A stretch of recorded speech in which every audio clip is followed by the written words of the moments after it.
वज़ीर-ए-आज़म शहबाज शरीफ ने कहा है कि पाकिस्तान में सैलाब से बड़े पैमाने पर जानी और माली नुकसान हुआ। इंफ्रास्ट्रक्चर की बहाली और तामीर नौ के लिए 16.3 बिलियन डॉलर्स की जरूरत है। बिलावल भुट्टो ने मुतासरा इलाकों में लचकदार इंफ्रास्ट्रक्चर की तामीर को अवलीन तरजीह करार दिया है।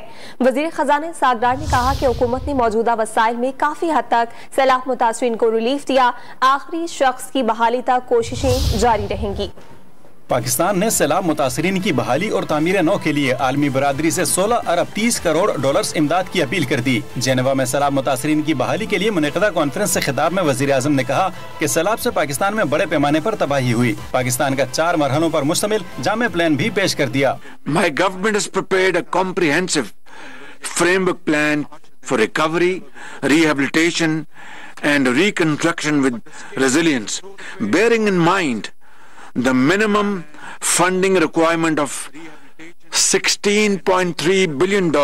वजीर खारजा बिलावल भुट्टो ने डोनर्स कॉन्फ्रेंस के इफ्तिताही सेशन से खिताब में कहा कि 5 माह बाद भी बेशतर इलाके पानी में डूबे हुए हैं। तामीर नौ के लिए अगले कई सालों तक शराकतदारों से खातिर ख्वाह मदद की जरूरत होगी।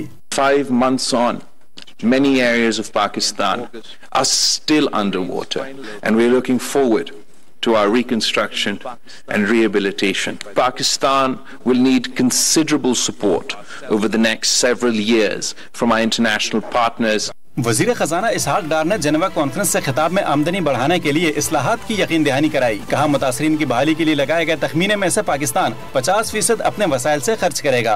We have been working to obviously plan this reconstruction and rehabilitation work over the period of 3 years, with at least half of the requirements to be met by Pakistan own a system and assistance. However, we believe that we urgently need short-term assistance.